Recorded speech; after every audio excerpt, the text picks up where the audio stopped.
And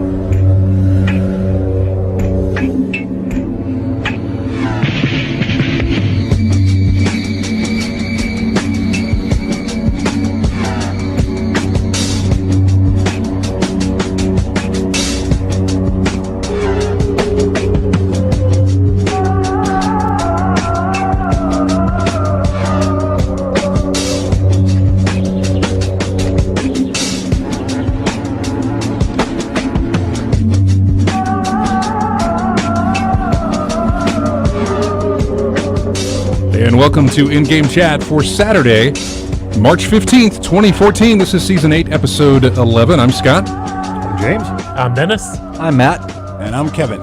And welcome to the show, everyone. If you'd like to get in touch with us, our phone number is 334-272-9228. 334-272-9228. You can check out ingamechat.net for all the links to get in touch with us. You can find us on Twitter at InGameChat. You can find us on Facebook. You can email us, everyone, at ingamechat.net. And we are streaming right now on Twitch TV. You can head over to twitch.tv, search for In-Game Chat, and you can find us. And you can join us in the chat room while we broadcast live. In fact, I want to welcome Brian Ward, Lavos, and Nabako fan in the chat room right now.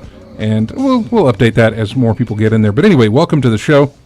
You probably heard a name there on the welcome list that you probably haven't heard in a long time. We've mentioned him before ever since we started this whole thing. He used to have his own corner and everything. He did. And you called in, what, twice, I think? Yeah. About two times over the show. But Kevin has joined us, and it has been a very long time. Well, he's never been on the show, really. No, not in person. But you've done some. You used to put some music beds and stuff like that. Oh yeah. Kevin actually used to work. Me and Matt and Kevin used to work together and when we were in. Yeah, when we were all in retail together. Back before GameStop was GameStop. Yeah, this is true. Back in the 90s, back in that time, right in that perfect, beautiful time where all games of any meaning or value actually came from. Yep. In that 97 to 99 corridor. Where I still live in my head. Yeah. Yeah, that's true. That's the truth. But yeah, we worked retail together back then. Back when, actually, back before everything that you hate about what retail has become. I'm not saying that it is itself a hateful thing, but back before, there was a time, and I'm going to tell anybody this who might be too young to actually remember this, but there was a time when the guy who worked at the video game retail counter, like, that guy was not a joke. It wasn't some kind of great joke. It wasn't some sort of, it wasn't a meme.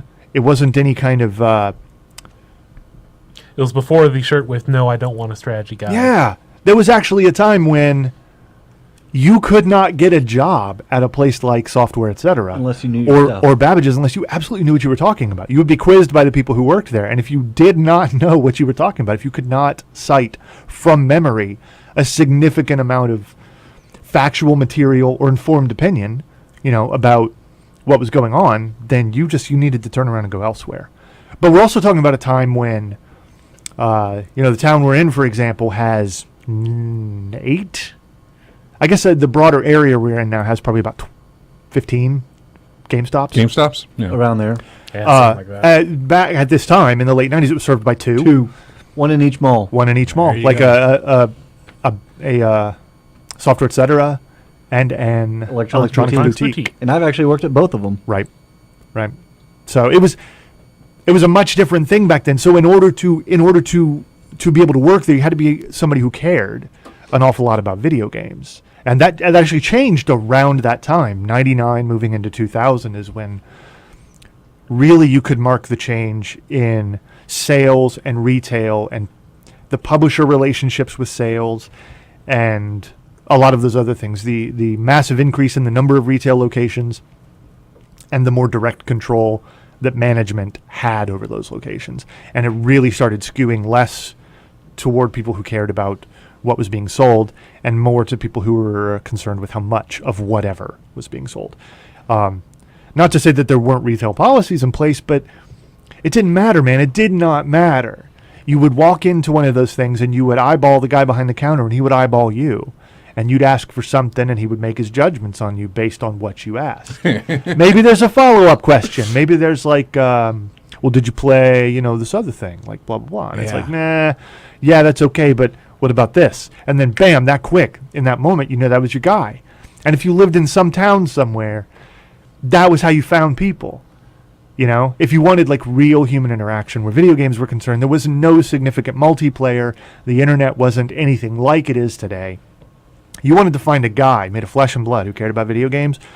You went to your mall and you looked at the directory. You walk over the parking lot, you go to the food court, you pick up a lemonade at Chick-fil-A. You look at the directory and you figure out, does this place have a Babbage's, a software, etc., or an electronics boutique? Whichever one it had, you walk straight there. And then you eyeball the dude behind the counter. Does it have a Diamond Gems or an Aladdin Castle? That as well. But I mean, like so many of our friends came from that era where you'd had that face-to-face, contact, and they would just keep on coming back to you because they trusted your opinion. They trusted that you wouldn't set them astray, and so you get to know them and everything. So a lot of our friends came from that. Yep, it was who we were. It's who we wanted to be around. Lifelong hobby. When was the last time you were in town, Kevin? Wow, 05, man. Did we meet? No. I didn't think so. I don't know why. I think we just hung out at Planet Games for a little bit. Well, I don't even know if that was That me. was back when I was still No, you weren't around then. I wasn't around then either. Yeah. No. Yeah, that was it. Well, no, 03 I think is when I first met you. Yeah, but you weren't hanging out at Planet But I Games. wasn't hanging out at Planet Games. You didn't know at the that time. connection between me and Ramsey. No, I didn't. So, yeah. So all I've ever heard are stories from these guys. yeah. And of course, just chatting with you online, we used to do Ghost Recon and some Oh, Splinter yeah. Cell stuff, and and then 360 when we jumped over and did That's right. Rainbow Six Vegas. Rainbow Six Vegas and some Halo games that we did. Had the most fun playing with you with I think it was it Halo 3? Yeah. I want to say it was Halo 3. Yeah. Oh, we were doing the co-op campaign? He was Oh, trying yeah. to get up us. He was trying to get to a skull or something. He's like, "Let me throw a grenade, and I'm gonna, jump above it, and it's gonna blow up, and I'm gonna go up here." And he would, it was, one Yeah, I of remember those hearing things. that. Didn't you guys try jumping on each other and stacking yourselves up? We to were it? trying to figure We out were a way trying to get up everything. there. We were trying to figure out what to do without looking it up on the internet. Yeah. Was that one of the ones that was out in like a desert area? Yeah. Yeah, that was it. I remember that. Yeah. bet That you also do. was the time in Halo 3 when if you were standing at a certain point, not really during a cutscene, but it was during an in-game event, the exhaust from the ship would blow you right off the edge of the map whenever Yeah, I it was. took a trip. Yeah, it was coming down to land to drop off support and troops or something. And if you were standing... No, it wasn't that. I don't think it was that the exhaust blew you off the edge of the thing. I think the exhaust blew the tanks off the ground, and then the tank would crush you. That's what happened to me. I think that's probably what it was. Because we're all standing on the ground, and it comes in and does like that hot landing. It was a drop-off Pelican that thing, was- or and we're all something like, no, it huge. wasn't a Pelican. No, it was it like, was the big ship. it was the big. It was whatever was they it were. I don't know, plural the of- little frigate things. yeah. But it was a super great scene, and we're all like, "Hey, we're down here!" And then all the tanks start blowing across the landscape, and smush you into jelly. Yeah, so I remember those moments. Yeah. They were good. Very good. And, I can't forget SWAT 4. Yeah. SWAT 4 was a great one. God, that was good. Old Loved lady in playing the that. house. Yes. Of course, that doesn't seem like that was the last thing we played together, though. I don't know why. Diablo 3. That was it. Yeah. Diablo 3. D3. All right, so we didn't get a chance to really talk about it. That is fixed. Yeah. You let me Like- know that. But I mean, they rode some of the old guys out on a rail, right? The old guys that are responsible for the development. Sure. And just was like, maybe you need to move on to another part of the company and do something else. Because you are attracting an awful lot of the hatred here. And, I mean, the game's been in constant development for a while, but they're about to release their expansion pack in Just few 10 days. Really? Right? But as a preamble to that expansion, they released their massive loot-centric and game mechanic-centric upgrade. And it is, I kid you not, fantastic. It is everything we dreamed inside, deep down inside, that it would be when it launched 2 years ago. Yeah. It is a good time. You own it. Yeah, Still. yeah. No monthly fee required. So if you just happen to go out there and reinstall it Yeah. accidentally and maybe see a few of your mates online. Yeah, accidentally. My buddies definitely make me do things accidentally. Yeah, they that's do. for sure. And I think right now, do you know how long they're doing the double XP? Until Until the March launch. 25th. Yeah, so right now, a good time to level up. I jumped in a game with James, and I was at level I don't know, 2. It felt like by the time the game ended, 15 minutes. It felt like I was already at 40. Yeah, I think one of the I two was were like, ding, 45. ding, we were, ding, we one after were another. playing on the maximum difficulty, But still, and we had kind of gamed it because yeah. the game was set at the lowest possible level, but the maximum possible difficulty. So you got a lot of XP gain without an awful lot of trouble, but as you leveled up, it became more trouble. Yeah. If that makes any sense. But regardless, it's an enormous amount of fun right now. Sweet. And they're just about to go in the expansion, so it's a good time. Yeah. Great place to hang out. Good thing to do with people you don't hate entirely. Well, I'm here, right? That's a fair point. Yeah, man. So this is cool that you're here. Yeah. It's great. This is the first time we've had you on the show physically sitting here in the studio. Very strange. Yeah, you did say that I wasn't. He walked in, and this was before I had everything set up. He walked in. He's like, you know what? I wasn't intimidated when we were talking about this, and it wasn't until he got in the room here. I think that he got that's a little when it nervous. starts. Oh, yeah. Yeah. Nothing to be nervous about. No. Well, no, but it's just a lot different from, okay, here's the file, let me play with it, slap this little Zelda music on it, and then we're good to go. Of course, we were saying I only called 2 different times, man, and that was in the absence of somebody else, so I was just a filler. Other than that... Well, and we should say RJ's not here, so you're kind of doing the same thing here. Yeah. I'm not nearly as good at fighting games as he is, though. That's for sure. Well, speaking of RJ... Is it okay that we put him in that chair? That doesn't we're not racist, are we? Oh. Replace one for another? You're like in the chair that the other black guy sits in. I That's just right. didn't know if that makes us Oh, that's all right. bad people or anything like that. I don't know. I don't know. You tell me. No, I'm no, white. not I about can't me. tell. Yeah. Are you? I'm not totally convinced. Yeah, well, that goes back a minute, doesn't it? We got an update from RJ. Yesterday, he placed 8th out of 12 for the Virtua Fighter tournament. He had to give up his Soul Calibur 5 tournament because Virtua Fighter started about an hour late. Today he had Street Fighter, and he did not make it out of pool play for that. His day is currently done. He was going to stick around for the top 64 to the top 16, I guess, that are doing it tonight. And I think they're still coming home tonight now that nobody he didn't progress. So they'll probably just come back. But that final round continues tomorrow for the championship matches of all the games that are in there. So. But that's the update. And he's in Atlanta competing? He's in Atlanta at final round competing, which is streaming on Twitch. But I did not get a chance to see him. Everything was nobody was really covering Virtua Fighter. Everybody was covering Probably big ones like Marvel vs. Capcom 3, Street Fighter 4. Yes, those and Street Fighter and stuff like that. So I did not get to see any of his the game he was playing, much less his actual session with it. So I didn't get to see any of that. But anyway, he's doing that, and he will be back next week, back on the show with us. And I don't know if Kevin's going to make this a weekly thing or not. Yeah, I might. I plan to. He's going to see how this goes first. Yeah. Someone's got to take over for me while I'm gone. Yeah, see, then you're All right, gone. well, grow a creepy mustache. How much do you like Grim Fandango? A little bit. I never beat it. Oh, we have to work on that Yeah. then. Yeah, apparently, if I'm going to sit over there, because I didn't beat it. But I did play it. I don't think not really very many people did. Really? Yeah, I don't think so. It was really hard. I mean, it was really hard, man. Well, you could be banging your head against something like Grim Fandango, or you could go play Firearms. Well, yeah, that's true. But I did like The Secret of Monkey Island also. Yeah. Heck yeah. Yeah. Yeah. Yeah. A lot of Lucas overlap there, so I Yeah, can fit it's this true. here. What have people been playing here? James, obviously Diablo 3. Anything else? Just that?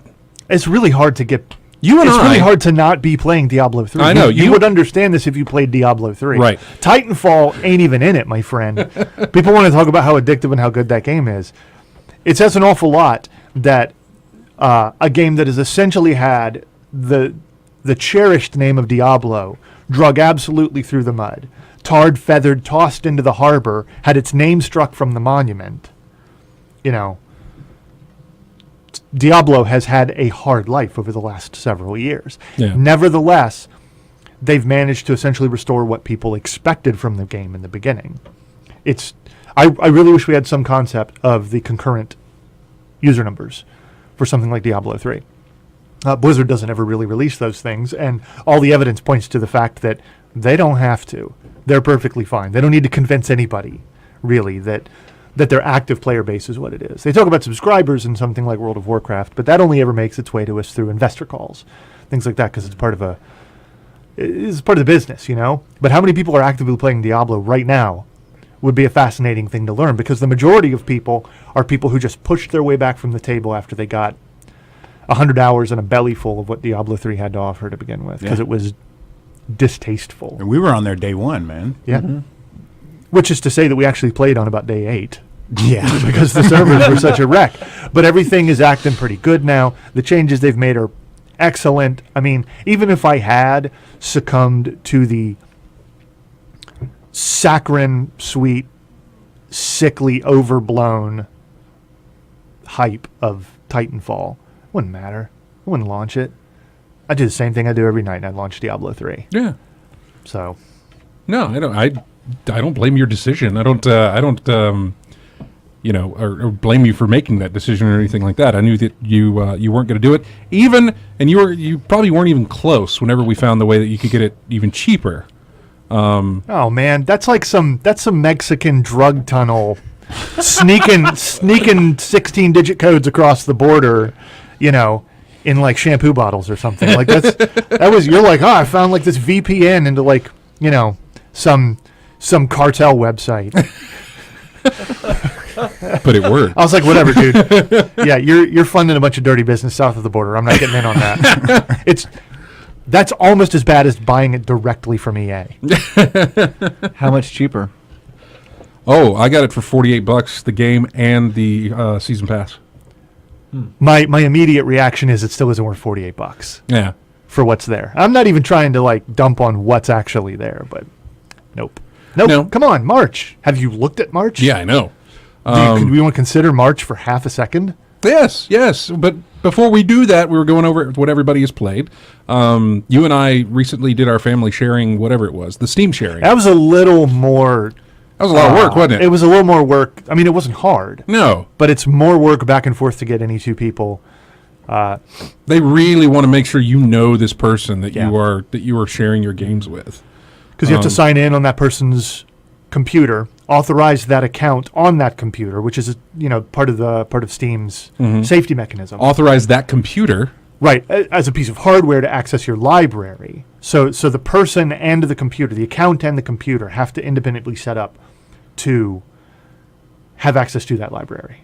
And it works quite flawlessly right up until the point where the other person wants to play a game. Yeah. I would say that its only problem is that it doesn't notify the person accessing the shared library. Yeah. It doesn't notify the person who owns the shared library. Yeah, it'd be nice here's the thing, we tried this, and I grabbed, I think it was Flotilla off of yours. It was like real quick and easy to download, and I jumped right into it, and I started playing it. But he got no notification on his end that I was doing anything with his account. As soon as he launched a game, I got a message saying, hey, James wants his library back. He got 5 minutes to get off. Did it give you a prompt saying, hey, That he's didn't doing give me this? anything. It just let you play. So I would have to be especially aware that a person who's sharing my library is currently doing something. You know what I mean? That it would be nice. interesting that if I went to launch a game, it's like, hey, like dude A over here is like accessing this. Do you want to let him keep doing that, or like whatever? Some kind of notification, some kind of concept that you're about to kick him off. So. Otherwise, you just pay very close attention to what they're playing. Yeah. And we had access. It's interesting because it makes sure it lists games that are shareable, but it also lists games that you don't have in your library.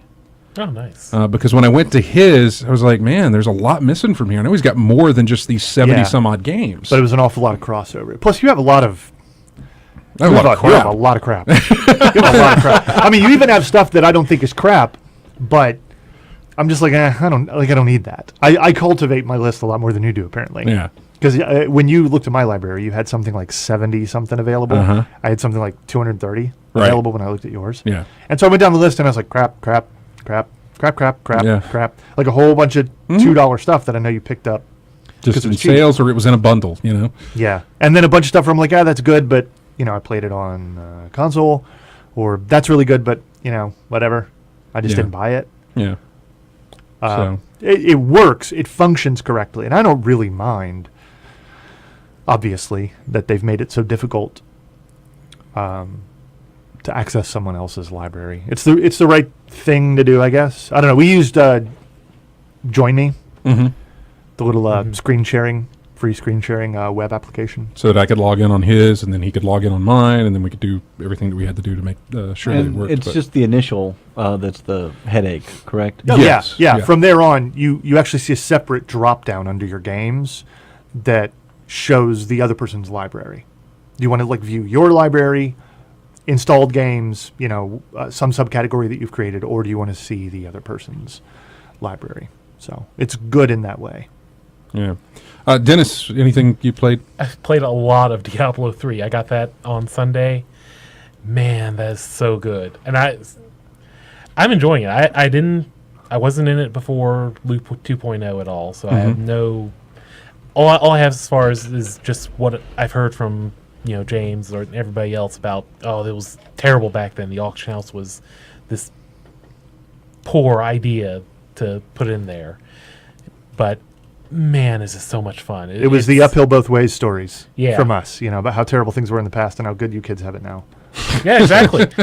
And man, it's so good. It's the same feeling I got when I started up Diablo 2 way back when. Oh. That says a lot. And see, that says a lot. It's not the same game. It's not the same game, really not. But the it's got that feeling. It's that emotional thing that's kind of right down here, right about where you keep your food, that thing. Mm-hmm. It's the same feeling. I kill a skeleton, I get a sweet sword. It's great. Yep. Yeah, that's literally all I've done as far as gaming goes. There hasn't been time for anything else. Yeah. And you're the only one of us, correct, that own a Wii U, right? Yes. Okay. Just want to make sure. That was in conversation before the show. And we were like, no, I don't think any of us do. And then I thought, no, Dennis does. Yeah, I have Wii U, but I haven't turned it on since a year ago. Wow. Yeah. So, I've got no reason. Matt, over to you. Anything? Take a guess. Diablo 3. Yes. All right. He's terrible. I have no idea. He's really good at the pause menu and not answering when you talk to him. Very. And not hurry up, come along. He's great. If that was a game, he would be world champion. Yeah, I heard that you just change your icon to an hourglass, from what I understand. Yeah. Wow, really, guys? It's like, just come on, dude. We're power leveling you. We're trying to give you some power level. Come on, let's go. Come on, just keep up. Keep up. And he's like, let me look at this stuff. Let me look at this useless blue crap that dropped on the ground. It doesn't matter. Just hurry up. Come on. Oh, but something. Let me change my skills. Dude, you're useless. You can't kill anything. You can only die. That's your only thing that you can do here. You can level up or you can die. That's all you can do. Hurry up. Nope. Hourglass. Waiting for Matt. Tap on her foot. Whatever. Meanwhile, everybody's dropping bells on the battlefield and throwing spiders everywhere. Right. Not Matt. Nope. And over to Kevin. Probably nothing recently, I think you had mentioned, but what was the last thing that you played? DayZ, man. That's right. You're big into that. Yeah. Set up a server and everything. Now, are you still playing the Arma mod, or are you playing the No, I didn't get the early access game. Right. I didn't want to touch it because I'm working on something, and I got it exactly the way I wanted it, at the exact version I want it. And after I set up my private server, I just left it alone. I saw all the cool stuff that was in the standalone, but from what the last time I looked, it was still beta, man. So I didn't go near it. Yeah. All right. Well, that's and I've been playing Titanfall. I thought I had played something else, but no, just Titanfall. Yeah, that's pretty much it. Just been playing that. Went through the campaigns, both sides, just to unlock the different chassis for the Titans, and then have been doing just multiplayer stuff. And I'll do the pickup groups, but for the most part, there's quite a few people on from COG who are playing. Okay. And I'll just jump into a room with them. I played some with Daniel this morning before the show, and had some good matches. And I enjoy it. I love it. And yeah, I've had a good time with it. But that time is only going to last until Friday, thereabouts, with the exception of, I don't know where I'm going to do for Metal Gear. I'm probably not going to do that, Ground Zeroes. It's a tough thing to decide on. Yeah. Yeah, actually. Ground Zeroes, there's also Second Son. Well, that's Well, Friday. yeah, Ground Zeroes is That's on right. is on Tuesday. Strangely, it somehow left my mind, I know. but that criminally misappropriated Deus Ex title, the one that was released The Fall. on the one that was released on mobile, that's getting its PC port on Tuesday. And don't ever make that face. It's not a touchy clicky game. Like, it's a proper Deus Ex thing. It was just designed to work on mobile, so they've been retooling it, if they are to be believed, into a proper mouse and keyboard supported, FPS third person shooter Deus Ex game for the PC on Tuesday. $10. For $10, I can find out whether they're full of hot air or not. So both of those things are on Tuesday, and frankly, I think if I was going to go one way or the other, I would go with the Deus Ex game. Yeah. Because it's a Deus Ex game, and no other reasons are necessary. But then on Friday, is infamous. Yeah, they just released a 9-minute just straight gameplay video. Yeah. Man, I really wish I had a PS4. I keep saying that every time I see something. Well, but this was actually one of the first things that people were referencing when they talked about waiting on the PS4. They needed something that was actually they needed a that you killer app. couldn't. They needed a killer app. They needed what you couldn't get elsewhere. Second Son is the first real thing in that vein, and it looks solid. Looks really solid. I mean, I watched a little bit of it, only a little bit. There are apparently key elements and components that can be spoiled. They've been really, really careful about maintaining tight access to the full power list, to the nature of the story. Seen 2 of the powers. We've so seen far. Smoke and Neon. Yeah. And there are an undisclosed number of powers, probably 4. I want to say, yeah. And Probably. I mean, if you go hunting spoilers, you'll find out what they are. But the developers have actually been trying to keep a lid on it. So I'm going to let the lid stay where it is. I have too. I watched, I watched that little Russian video from ever how many weeks ago that was showing off the first time of gameplay. I watched some IGN video that showed off some stuff.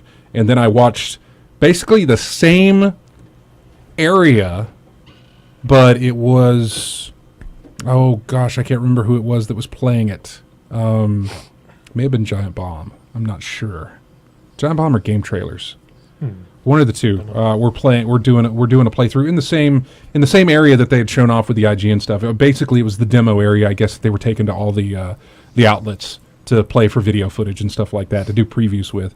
And after that, I was just okay. I'm done. I don't need to see any more. Yeah. I'm good with it. This is because I'm afraid I will get spoiled with some of the stuff. Yeah, was right that now the one with the protesters?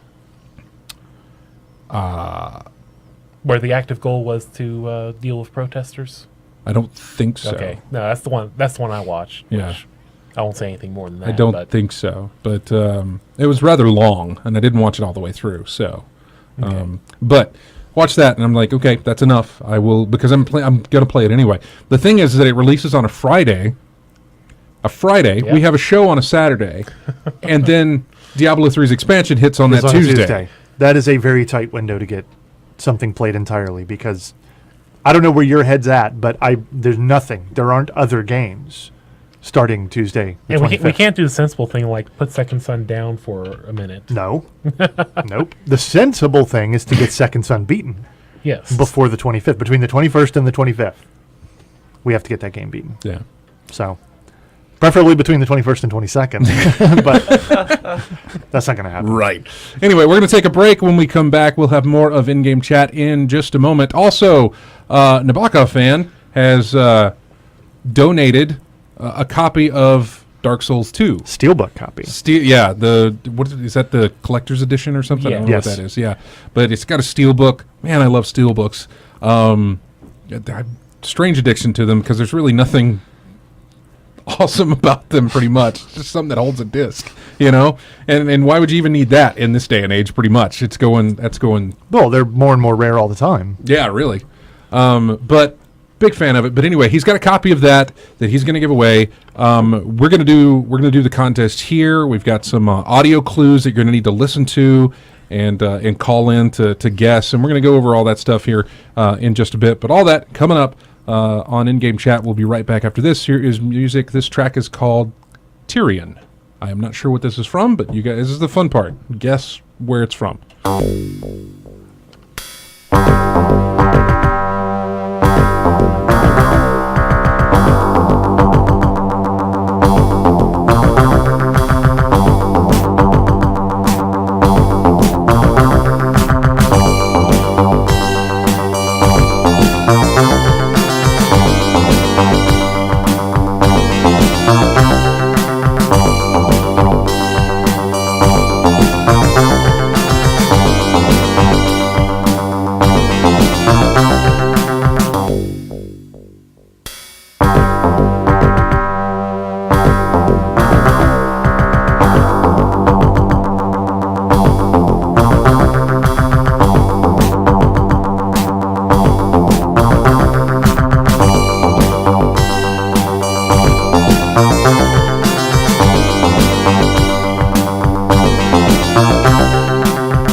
And welcome back to in-game chat. Music there from Witcher 2. That was Assassins of Kings. And interesting, that Witcher 3 gets delayed this week. 2015. Yeah. Into February of 2015. Yeah, this is a fine delay. This is how you do a delay. Everything up to now had been, we think 2014. Probably way down at the bottom end of 2014. But whatever. No date, nothing specific, just 2014. Yeah. And now they're like, 2015. Mm-hmm. At the earliest, the game was 7 months away anyhow. So it's not a problem. This is how you do a delay. You recognize way out in front that you've still got time that you need to put into it, and then you delay. You don't Watch Dogs it. You don't wait. Don't have your big A marketing month. push and then. God, man, I cannot wait until someone writes a book about that story. Man. Yeah, it would be nice to know what exactly happened. That and BioShock, those are the two we're waiting to hear about. Whenever somebody can openly discuss everything that happened and what went on. But anyway, we're going to give this game away. We're not going to... This all depends on if you can recognize the audio clue, I would basically. say this is Dark Souls 2 Steelbook for the PS3, is that correct? That is my best guess. Nab is in the chat room. He will be able to correct us on this. But given Nab's history, yes, it's for the PS2. Or PS3, I'm sorry. PS2. Yeah, given his history, though, it's for Dark the PS3. Souls 3 for the PS2. Yeah, exactly. But how does he sent you the rules on this thing? Because he wanted me to play, but I ain't playing. There's two different clues. One of these is an incredibly short clip. It is music from a boss fight, a particular boss fight in the series. Yeah. I believe it's safe for me to say that. It is an incredibly short clip. We will probably play it several times over the next 20 minutes. You must answer what boss is this from. And if you think you know what it is, give us a call, 334-272-9228. Here it is. It's extremely quick. Here we go. There you go. That's it. Think about it. Think about those tones. Think about those sounds. Think Name about that tune. I also want to say that we didn't make these clues. Nab this is Nab. did all of this. Send your hate mail to Nabokov fan 87. Except for the fact that Nab's giving away a Rada-rada.com. game. So Yeah. He did all this. He came up with the clues. We've got 2 clues. We're going to keep with this one. for the first hour. God, I can do that all over again. That's it. There you go. Giving away too much, man. Right. He sent us an email, said, "Hey guys, it's been a long time coming, a long journey, and by no means has it been the simple path for yourselves or me personally. I remember when I first found you guys sitting in a Metrolink train on my way to college, wondering what on earth I would do with my life. I wanted to send you guys this and just say thank you for my own personal reasons. Congratulations on 300 episodes, 7 years of broadcasting, and thank you for all the listeners out there. Keep doing what you guys do as long as you can. Interviewing astronauts, Indiana Jones voice actors, amazing game creators, and whomever else will give you the time of day in that console launch line. It's been a great journey, and we cannot express enough gratitude. Thank you, Nabokov Fan 87. Thank you, Nab. We appreciate the email. We appreciate everything that you do, the beta keys, all that stuff that you've given us over the years. In fact, lately you've been tweeting out there to some of the developers that you'd like us to have on the show and trying to get them in touch with us to do some interviews with, and we are working on that. So thank you so much for that. Once again, here is the audio clue that you need to know, and that number again is 334-272-9228. Here it is. That is it. Now we should say you have to call in. Don't put it out in the chat room or anything. Otherwise, If you put it out in the chat room, somebody else can say, "Ooh, I'm going to guess that," and call in and guess it. If you want to go that route. James told me what the answer was. I can't remember what it is, but we know what it is, and so if you do call us, we can let you know if you got it right or not. 334-272-9228. That's also the number you can use if you just want to strike up conversation and ask us some questions about things you've heard over the week or games that you're playing or whatever's going on. Feel free to call in and chat with us. 334-272-9228. So we've got Infamous coming out on Friday, and looking forward to that. There is no way for us to rent it. No, that's right, because Redbox isn't carrying PS4 games. We can GameFly it, but it's just not going to get here. It releases on a Friday. Then you've got the weekend to deal with, so there's no way we're going to play it if we do a rental before Tuesday, probably. Yeah. Probably. So that's out there. But I guess you can buy it? You're going to do a digital buy, or are you going to buy I'm probably going to do a physical buy. Yeah? Yeah. I'm probably going to do the same thing. I thought about it, just to be like, hey, let me try out this thing, because I'm not one to return my games anyway. Right. But yeah, so I'm probably going to do the physical copy of it as well.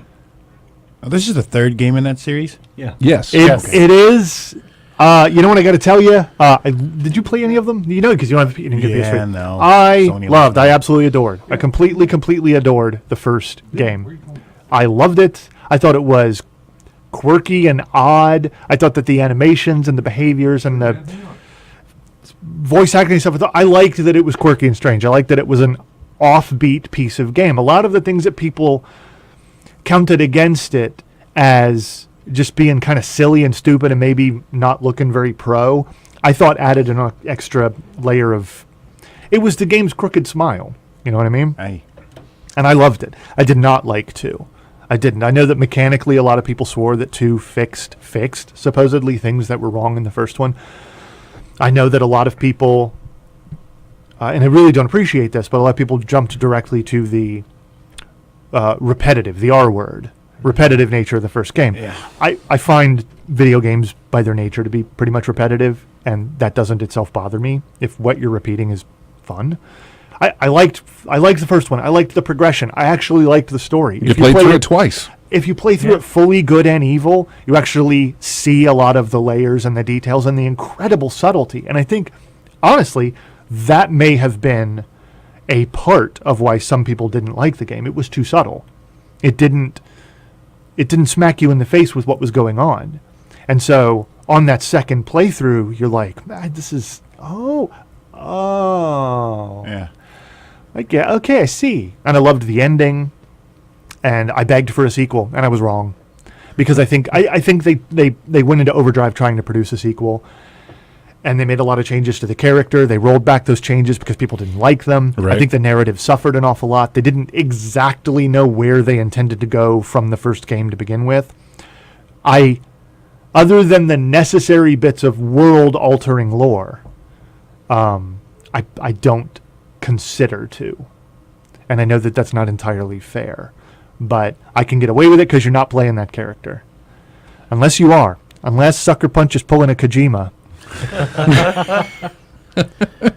Yeah, who knows? I've got 2. They actually gave 2 away on PS Plus at one point, so I've Yep. got it. Yeah. If needs be. I found out a spoiler from watching these videos of these developer playthroughs and things. I found out a spoiler from 2.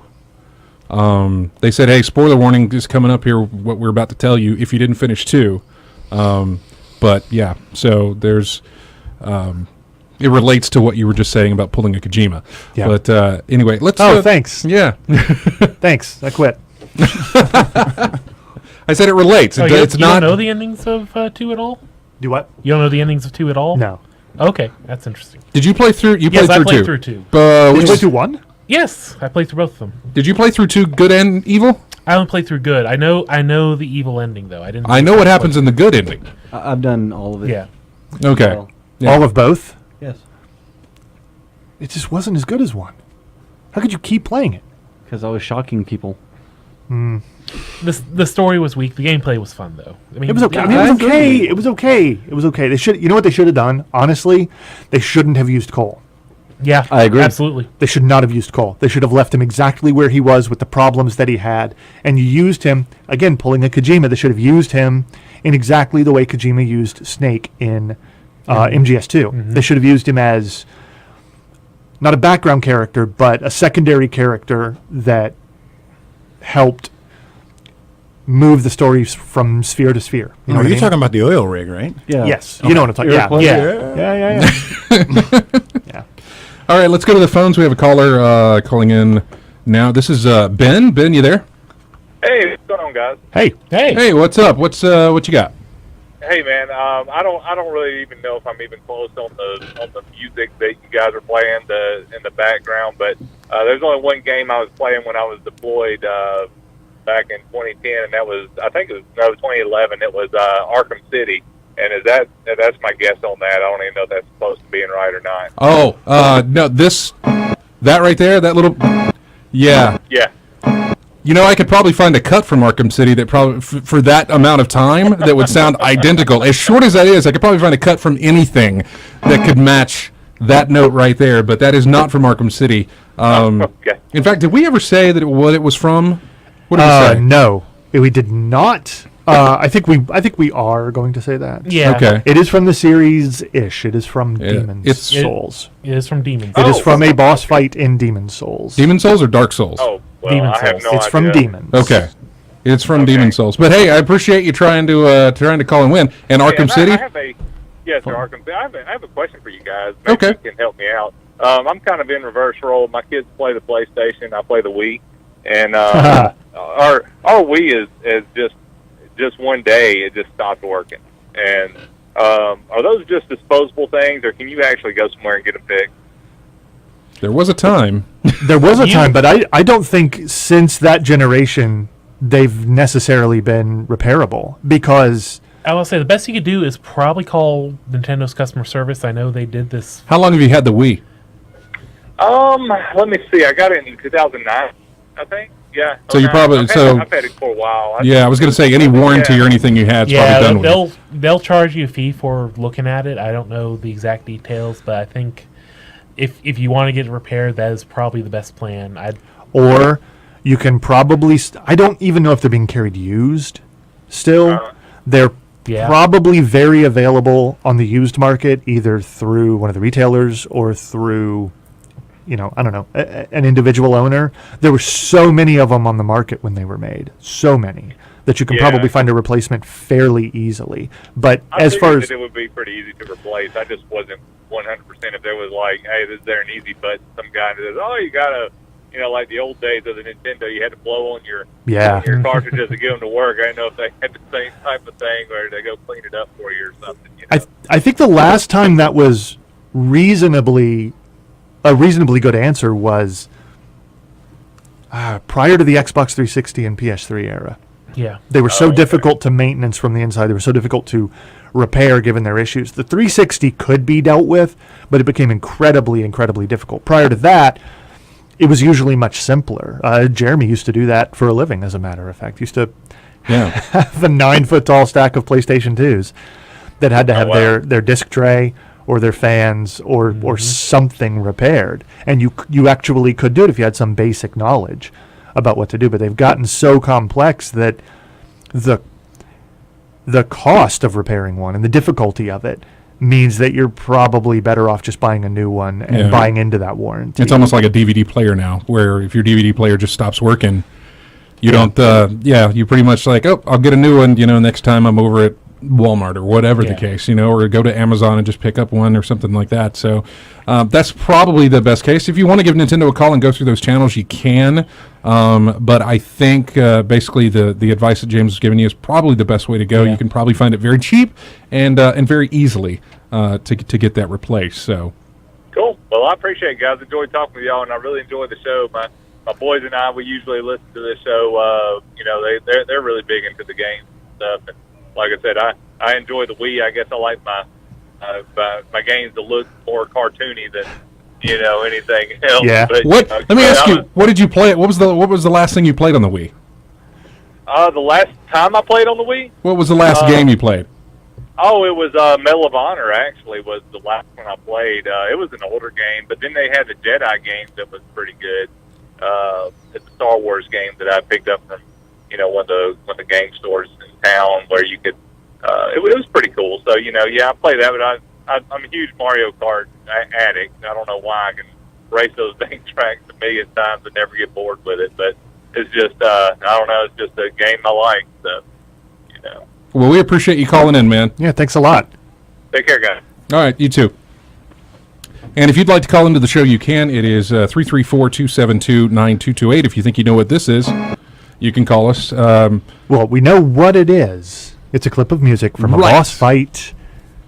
And we want to be specific about Demon's what that Souls. boss fight is. What boss fight is that from? There it is. It's fun. Just pressing a button. Anyway, so there you go. If you think you know what that is, give us a call, 334-272-9228. We were in the middle of talking about Infamous. I've got a copy of it sitting, just like you, for PS Plus. However, I've got a physical copy of the game sitting on a shelf because when I got the second PS3 during a Black Friday bundle thing from Best Buy, it came with Uncharted 2, Infamous 2, and the expansion. I didn't get the expansion for 2. Yeah, it had all that that was kind stuff of in an it. I heard expansion that was slash actually- standalone. Yeah, I Festival heard of that Blood. was pretty good.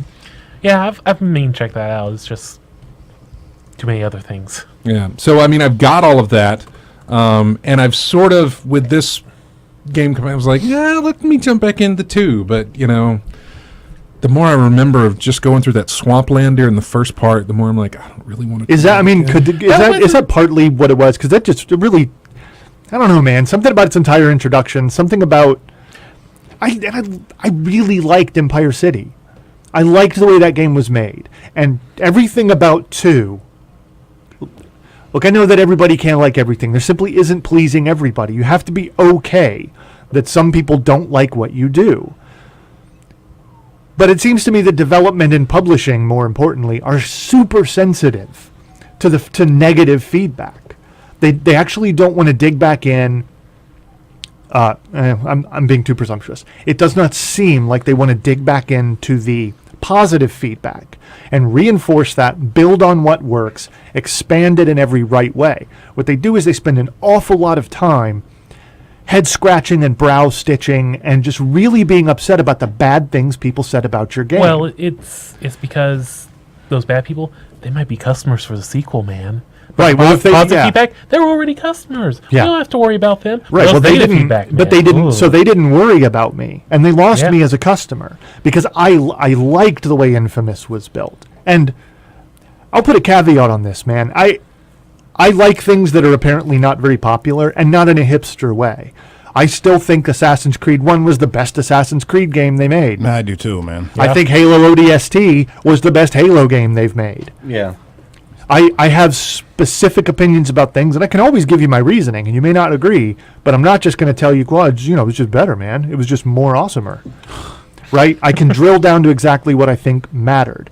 And I think the skill progression, the nature of not just your combat with the enemies, but your nature of fighting against the environment and your progression through the environment in the first Infamous, and the fact that they were not one of the worst sins you can commit when you write a story is treating your audience like they're stupid. always reminding them, always signposting and lampshading, always beating them about the face with the obviousness of the story, and never giving their intellect time to grow hungry, never giving their mind a chance to chew on what's happening. They don't want you to go 90 seconds being confused. And so what we've taught an entire generation of people is that it's wrong to ever be confused. It's wrong to ever be out of your depth and try to fight your way to the surface. Infamous 1, while not a complex game overall, actually allowed that to happen with the story. There were moments where I was like, this is just not, what's going on? I need clarification, but I'm going to keep going. And in the end, the entire thing came together perfectly, came together beautifully, like charmingly well. And I thought the gameplay, yes, while repetitive, it was progressive. And you followed the same basic outline of gameplay. And I think that worked really well in its favor. It required intensely tight design, not just a kitchen sink philosophy. And an hour and a half spent in Infamous 2 told me that they had gone down a punch list. They had a huge punch list of complaints from forums, from overworked reviewers, from nauseating, outrageous fanboys, and 2 years of garbage of everything the game should have had and should have done. And they tried to put them all in there. And maybe they even did a decent job, but they lost me. The first game had charm. And it's okay if you didn't like it. A lot of people didn't like it. Lots of things get not liked by a lot of people and are still great. And it bothered me, you know? It bothered me a lot. I don't like that. So, Infamous 1 is still the better game. And so is the first Assassin's Creed. So is Halo ODST. You have plenty of people agreeing with you in the chat room. In fact, Noobsaw says that it's just gotten progressively worse as years have gone on. And I know it's an expensive proposition. I do understand that. But, and I'm not trying to even like pit publishers against developers, but man, nobody gets in that business to get rich. That is not why you did it. That's not why you wanted to be in the game industry. Everybody in this building when we were younger wanted to be in the games industry. Then we learned about it. And then we just wanted to keep playing games. They had something they wanted to say, you know? They had an interesting thing they wanted to do. They had a concept they wanted to build and iterate around. I'm going to get in the industry of just talking about the games. That's where I'll stick with. You want to be a professional appreciator. Yeah. That's fair. I mean, my point is, and I'm not trying to dump on anything bigger than this, but I'm telling you there is a distinct trend in specifically people being treated like fools. We cannot ever allow the customer to feel bad for a moment. But I'm telling you, feeling bad is a part of the human condition. And one of the things games are great at is eliciting every part of the human condition.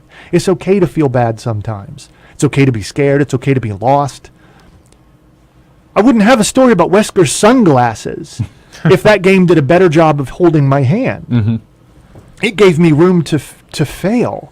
And my failures are the greatest. My triumphs, I have never talked about my triumphs on this show because I forget them. I was pretty good in tribes, you know?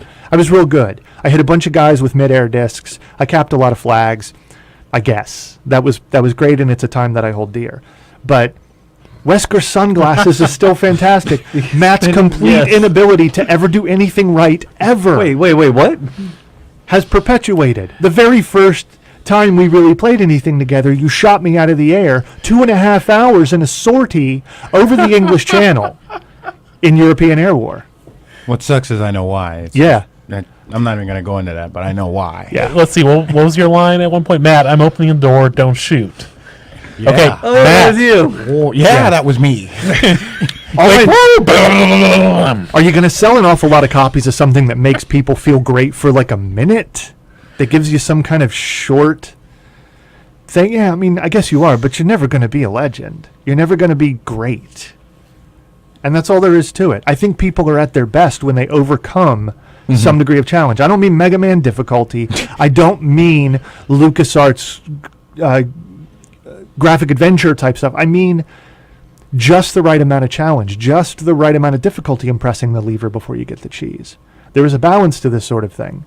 And it's out of whack. It's very far out of balance now. And I sound like I'm dumping on Infamous 2, and I'm not. I'm mostly trying to use it as a platform to describe why I didn't agree with its game design and why I think the other one was better, even for being worse. I have to relate it to the first time I ever played And this goes way back because this was back before I got heavy into gaming. I think probably prior to that, a game I played was, Wolf 3D on the school computer, and then Seventh Guest. And then the next game I played after that, I do remember this very vividly, was Myst. And the first thing it does, it just drops you there. Yeah, dude. Yep, have there you no, you have no, you know, You have nothing. You don't know anything. You don't know anything, and that was confusing as all hell. It was disorienting. I felt stupid. I felt alone, which is what it was trying to do. However, when I figured one of the puzzles out, or when I figured anything out, I can pull this, it opens that. I'm a genius. Felt like $1 million. That was definitely a game where they did not hold your hand. Yeah. I mean, could you imagine if they had like, pole, Yeah. yeah. tackle box? They had you the whole way. There's even a musical scale puzzle in there that if you don't know notes, but you can write them down. You can write down what they look like and then match them up to what you're supposed to have, and then you can figure out from there. But just approaching a puzzle like that was just Could you imagine if they tried that, to make Myst nowadays with all the hint systems that they go into? I'm hoping and that, just- I'm hoping I that- actually think they can, as long as they do it at the right. The scale has to be correct. If you are aiming for a floor of 6 million copies sold, you cannot make that game. Not right now, not at the costs that are, not at those costs. But if you stay laser focused, if you actually keep your eye on a very specific number, on a number that you can be all right with, and that number is something less than 1 million copies sold, you can do whatever you want, assuming you have even a moderate budget. That's what some of these guys, like in Exile, are doing. They are trying to put us back in that place. And maybe have a development spur that builds off of that. Fine, let the AAAs be AAAs. Actually like them. But I like big, dumb, explodey movies, too. I like them, but I like other things. And I don't want to see the other things disappear in favor of AAA, I guess. I don't know. This is clearly not... We haven't solved this problem No, here. of course not.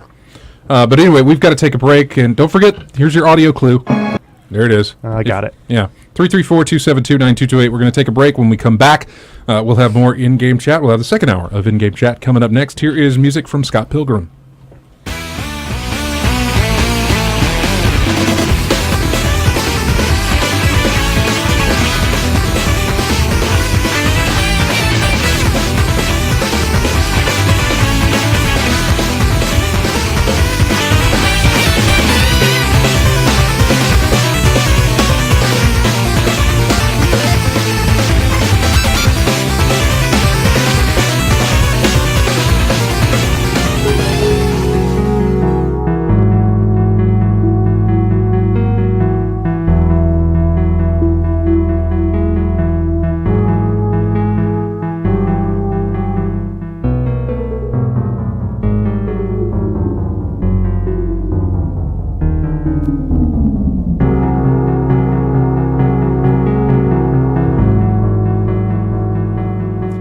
Welcome back to In-Game Chat.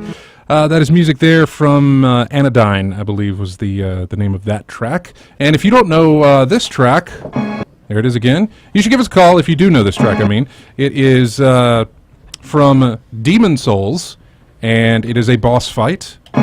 If you would like to know, or if you do know what that is, give us a call. 334-272-9228.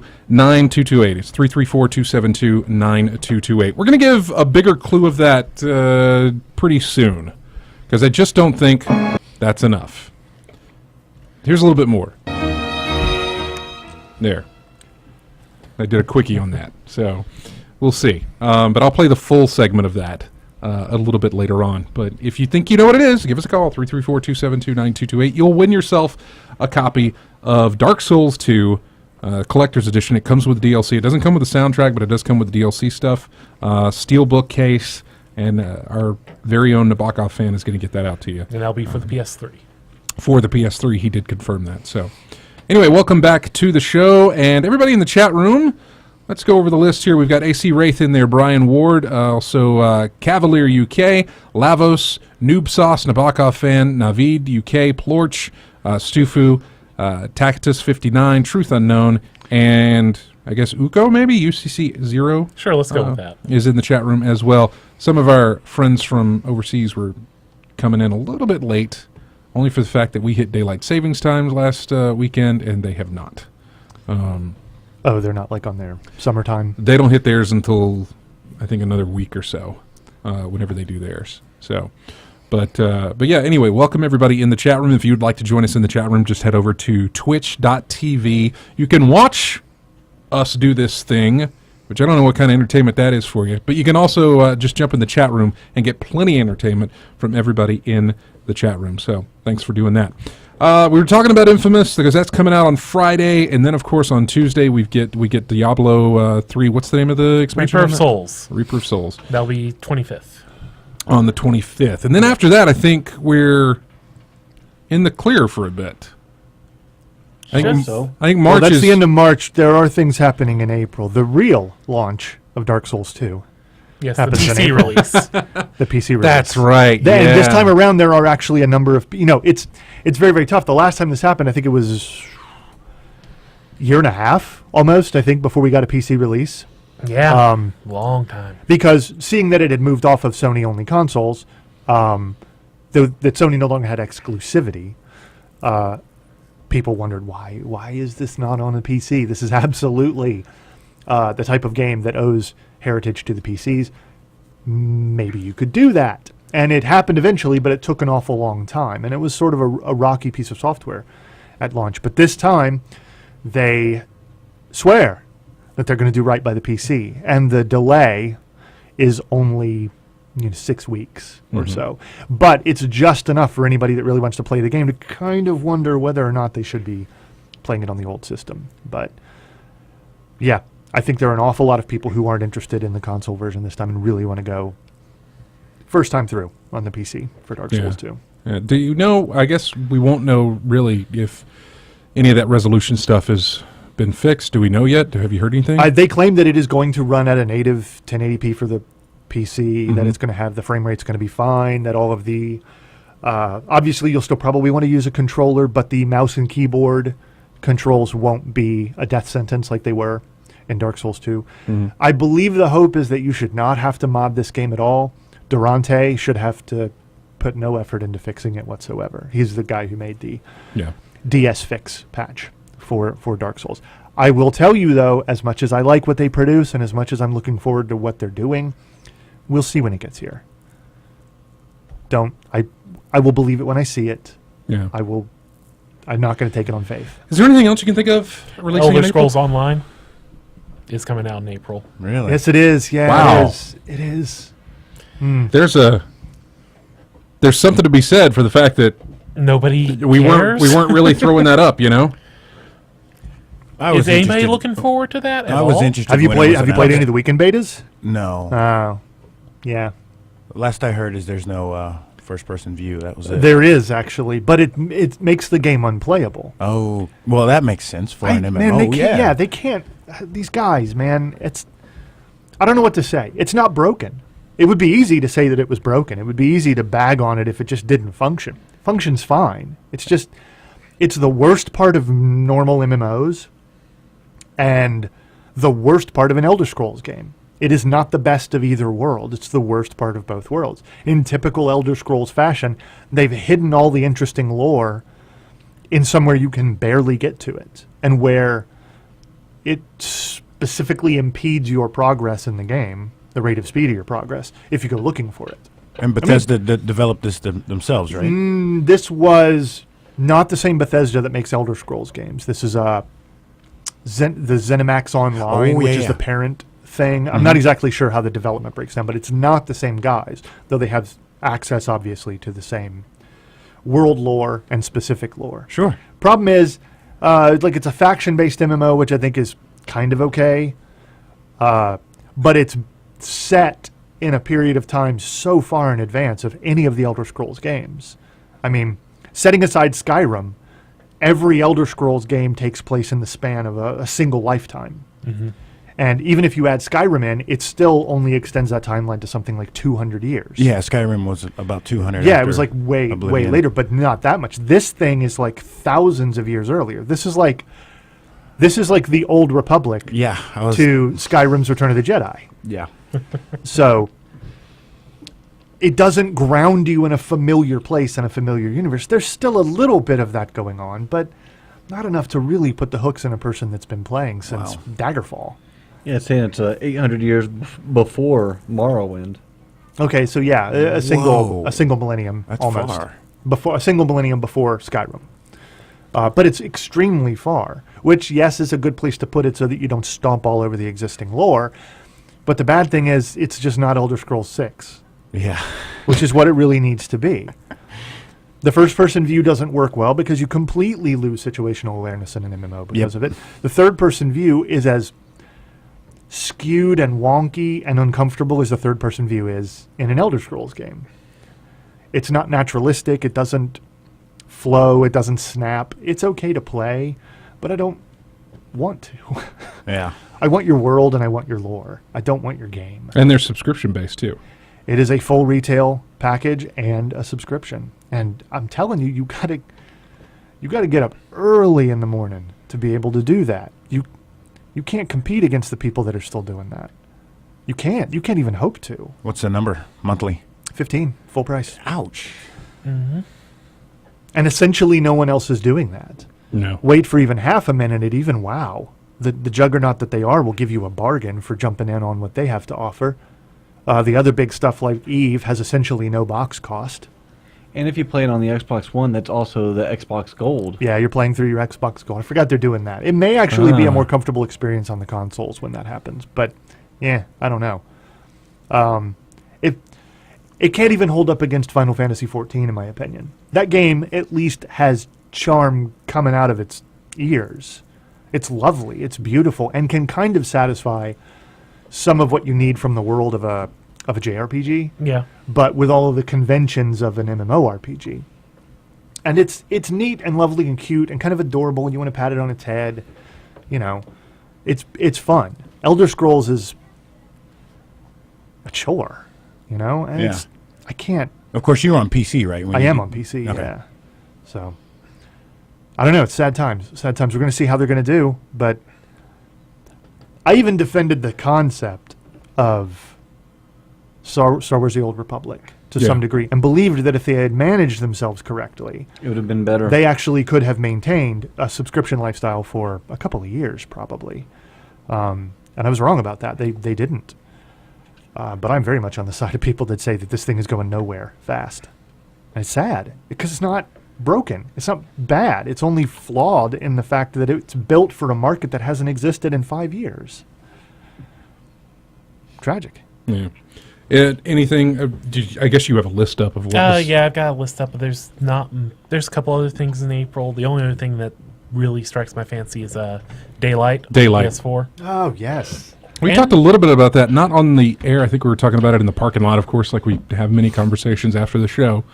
Because RJ brought it up, because that's an Atlas title. Yes, and it is coming out on PC as well. Yeah. And it has that Twitch integration kind of. interesting Not- thing. Oh, the Twitch feedback, command feedback. Basically a list of commands that will have an effect on your game Yeah. if you're streaming it. And they're not going to tell you what those commands are. But no, that's fun. I like Yeah, that. they said that they will not disclose what those commands are. That people have to find them by experience. Have you seen that? No. There's a handful of games. There's, I think, already one or two out on PlayStation in particular. Yeah, because they've had their Twitch integration running from day one. and- Right. So if you're like streaming a game through Twitch on your channel, people can come into the chat channel and basically scream commands into the chat channel, and that will feed back into your game and cause stuff to happen. Oh, yeah. I'm liking that. Yeah. already. I have to wonder Right? if that's going to be set up on the PC version as well. If there'll be like, hey, watch this Twitch chat room for my game effects. I don't know. Somehow that bothers me on the PC, but doesn't bother me on the PlayStation. Really? I don't know why. Yeah.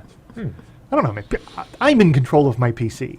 That's mine. Yeah, that's a control issue. That's mine. This is my domain. I choose what happens, and every little thing that happens here. Thank you very much. The act of playing on a console means I've already sort of relinquished some of my command, some of my authority. About 40%. About On a good day. So that'll be out on the 8th of April? Yes. Yeah. And then, of course, that's then we get into May, and of course, Watch Dogs. And, Yeah. Hopefully, we'll hear more. I think we got the minimum specs recently. For The minimum PC. PC specs, yes, You mean videos of it running on the minimum specs? possibly, possibly as Man, well. what a poo storm that is. Huh? Oh man. It looked so much better. It did. It did. And It the PC really did. version is not going to magic itself to looking like that. I don't care what kind of PC you're running. You cannot conjure stuff that does not exist. If there are not leaves to be blown down the alleyway by the complex winds and all of, your PC cannot invent those things. If those assets are no longer in the game because it is not worth putting those assets into a game where they are only going to be used on one of the 5 platforms it's being released on, your PC can't do it. Your PC can only render the garbage that is there in the game's files. Yeah, That's how it works. it's And it does not look anything like. And if they had something that was ready to go to market or even close to it that looked like that, they would be showing it. If the PC version somehow looked absolutely brilliant and was just lush from stem to stern and beautiful. Yeah, I gotta That's say, what if they- anybody's that's what sitting they around do. hoping for hey, that was on this system, now we're going to show you what it's like on this system, which, by the way, you might get that. It'll be all, It'll be lies. yeah, exactly, smoke and mirrors, lies, whatever. But when you're gone for 6 months, did we say? Yes. Yes. When you're gone for 6 months and you're about to pop out of the gate again and say, hey, remember us, we're still relevant, you don't show them what you showed them. Yeah. You do because that's your game, but you show them the best of what you got. If that's the best of what they got, then they're in trouble. And I do think that under some circumstances, maybe those, I'll give them the benefit of the doubt that seeing a compressed YouTube video or seeing an animated GIF online, like okay, that's fine. I will withhold judgment for the same reason I'm skeptical about their lies. I'm skeptical about people painting it in the worst possible light. But all things being even, at least in my own estimation, the publishers have more incentive to lie than any fan with a chip on his shoulder. I mean, there's a lot of people who don't like Ubisoft, and they really want to see them laid low. But the point is, there is no reason to believe it's going to look like anything like what we saw in 2012. That was the absolute best case scenario of development assets on their best day, on the best possible hardware they could put it on. We know that. They've admitted to as much. And yeah, okay, it should have been obvious, I guess, that it was never going to be that good. Maybe everybody should have known. And I really wish the skepticism was a little more broad, but it doesn't get them off the hook, man. This kind of advertising is going to become more and more difficult, and they should stop it sooner rather than later. They really should be just a little more direct with people, because people get upset, and irrationally so. I think there's a lot of people who will never go back. Man, there's people who still won't do business with Sony because of the rootkit stuff from like 8 years ago. Oh, yeah. And I'm not even saying that's wrong. What I am saying is it's difficult to calculate people who won't do business with you. It's hard to find people who aren't your customers because they're not talking to you. They're not giving you their money. They're not going to your website, entering their email address, signing up to your newsletter, or anything. It's very difficult to understand exactly how many people you have wronged. And you're just better off when you're straight with people. And this kind of downgrade, this kind of degradation, perceived or real, it doesn't matter. They need to start coming at people more direct and not from the sides and not from behind. They need to be a little more legitimate with their customers. And this is a great example of what happens when you aren't. Yeah. So And I haven't seen video footage of it. All I've seen are screenshots, magazine scans, and basically it's magazine scans of. there's plenty of video. There's Yeah, plenty yeah. of direct comparison video. Well, I'm talking about Arkham Knight. To put it in a relation of here's a game that hasn't come out yet. Yeah. I've seen. We talked about this actually right when that video first showed up. Yeah. You and I chatted about that. I've seen scans and screens and whatever else. none of it I believe. But I do see threads of people who are looking at these things saying, "Wow, it looks so much better. God, it's it going to looks- be it's gonna great. be great." This is what next gen gaming is supposed to represent." It's a picture. You have No. nothing right now. No, you don't. You don't. If it is, Then bully. Yeah. You know? wonderful. That's great. I mean, But- all you have right now is an announcement and a video specifically put together to hey. put in the best light. And I will grant that Rocksteady has Rocksteady done has credentials. yeah. wonderful, particularly in this. It's not just that they're a good developer in general. Yeah. They are a good developer of Batman games. I still don't care. I don't care. They want money for their video game. I want truth for my money. We would put the same burden on Valve for Half-Life 3 if they announced it. Yes, Absolutely. absolutely. There's It nobody in wouldn't the be world like, I won't hold. Half-Life 3. You'll be Right. like, no. no. It's like, I will actually do both at the same yes. time. I have corridors and volumes in my soul where I am capable of filling it up with completely contradictory notions. That's fine. The screaming Half-Life fan is currently locked in a room down one side of my heart, and the part of me that with an angry face on about this better look really good, legit, is sitting over here. But I'm whatever. Valve's the only person that's ever made me push my chair back away from my desk and quit playing a game because of what it did to me. Not because how scary it was or how amazing it looked, but just I got played by a game in the most subtle way. I could feel that moment in QA where some dude at Valve was laughing at guys like me, knowing exactly how they would react, exactly what they would do at any given moment in that game's progression. Are you talking about the end of Ep 2?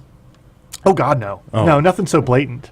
Well, yeah, it was. No. I'm talking about the garage Oh, in yeah. Half-Life 1, Yes. where you're sneaking through the Well, you fall through the vents. You're in the vent. You're like trying to make your way outside of the building. Yeah. And you're sneaking through the vent, and way down at the end, like 50 feet away, you see daylight coming through a vent cover Yes. that leads outside. So you're just like junka, junka, junka, junka, junka, creeping through the vent. You're like, okay, that's my way out. Whatever. Then Die The vent Hard collapses happens. out from underneath No, you. they shoot it. They shoot it like in Die Hard. Oh, that's right. That's right. They hear you walking, and you hear the Marines, and they're like, He's in he's the in the vent. vents. And so they just like start shooting, and like the light through the bullet holes like starts Coming towards you. So you're backing up. piercing You're through like, the thing. You're whoa. like, oh my God. And it's like coming towards you. You can't go any further back. It collapses underneath you. You're in this garage, right? So I'm just like looking at them. They're looking at me. And then they start throwing grenades. What my guys did in my playthrough. I was like, saw this. This was epic. oh my God. So I ran behind a thing, and they were still shooting at me. And I tried to take cover behind. It was an automotive garage, and so there was a car that was up on a Maintenance stand. hydraulic lift Yeah. on a maintenance stand. So I tried to hide behind the post of that of the hydraulic maintenance stand. This Marine. died. This is 1998. Yeah. This Marine runs out from behind the tool box, like a standing toolbox, Jump kick? kicks the control pad and drops the car on me, and I died. Yeah, it was epic. I walked. I pushed back. I was like, I can't be here for a minute. I have to not be here for a minute. This is unbelievable. It's unbelievable. This is why people are the way they are about Half-Life 3. Yeah. The ending of Yes. Ep 2 is bad. I'm still there, and I'm getting a little Yeah. upset about it. But that right there, that's what I Yeah. need. So, but to be fair, to your point, both of you, this is why Gabe doesn't talk about Half-Life 3. This exact issue, this overblown thing, this hype, this endless iteration of useless information is what he's trying to avoid. I think the best thing you can do is just be like, yeah, it's out on Steam. Go get it. You have no idea. You have no idea how sick Just that one day. I would be so sick that day. I would so not be able to go to work at all. Did you see Reddit get hacked? The Reddit No. Yeah, they put it as Ep 3. someone hacked Reddit R gaming, I think is what it was. Not R games, but R gaming. Or I R got what games. they deserved. I can't remember. It was hacked. So if you just went there, all it was a black screen and said, "What Half-Life 3 yeah, released?" Half-Life symbol with the 3 and the It was Half-Life 3 release. That was all it was. I don't even know how we got there. Yeah. But the point is, ultimately, they will be held to the same scrutiny as everything else. And I think collectively, you don't have to. The voting with your wallets thing doesn't have to be. It doesn't have to be your chief concern. largely because they don't know that you didn't buy their game. Mhm. You know, if you want to write them a letter and say that, that's not a bad idea. But, and I don't even think you can wait for reviews anymore. Those are barely trustworthy. They're way too subjective, and that's okay. But they're hardly trustworthy. They just need to apply an awful lot of scrutiny. Spend a lot less time thinking about what we want and that we're going to get what we want. Yeah. And then, I don't know, maybe we'll actually get what we want. Well, hopefully we'll get a winner for this Dark Souls. I'm sorry. Hopefully we'll get a winner for this Dark Souls 2. Play it again? And on we should PS3. we should also modify it to say that we are actually accepting guesses in the chat room. Oh, okay. I did not see. Okay, that's fine. Yeah, go ahead. But here's the quick clip. That's it. Now, here is 23 seconds of that for you. And if you know this, give us a call, 334-272-9228. It's a boss fight. Indeed.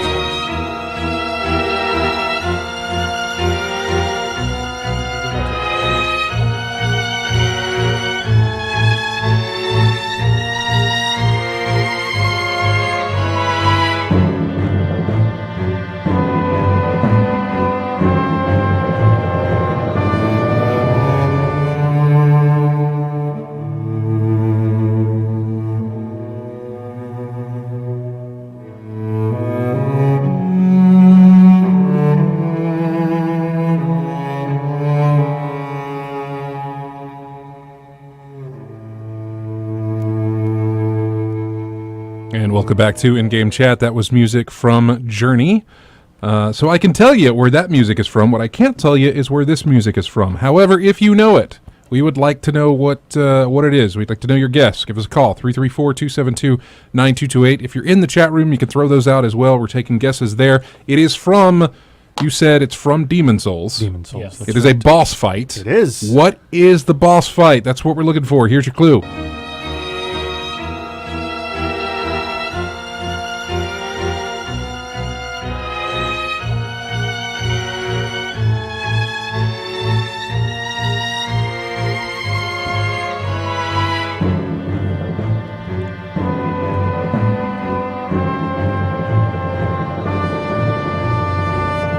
There you go. I wish RJ was here. Did you play Demon Souls? Briefly. Okay.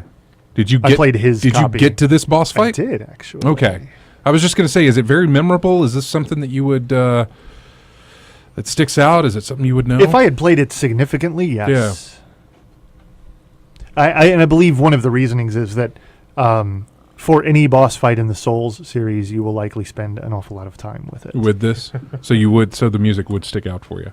But if you think you know what that is, just shout it out in the chat room. You'll get credit for it, or give us a call, 334-272-9228. By the way, if you want to join us in the chat room, just head over to twitch.tv. We are streaming right now, and you can join in the chat room with everybody else.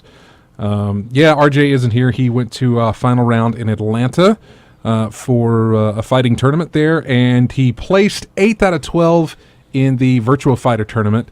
Did not get out of pool play for the Street Fighter one, and did not get a chance to play the Soul Calibur because Virtua Fighter went way too long. So, but he will be back with us next week on the show. So, last few minutes here, last 20 minutes or so of the program. We've kind of talked about what's coming up so far, and usually we'd spend this time to kind of go around and say, hey, what are you going to be playing next week? Obviously, we kind of know James will be still doing his Diablo thing, except for Ground Zeroes. Yeah, maybe. I don't know. You're still on the fence on that. I just don't know. And are you on the fence on the console, or are you on the fence on the PC for that? Ground Zeroes?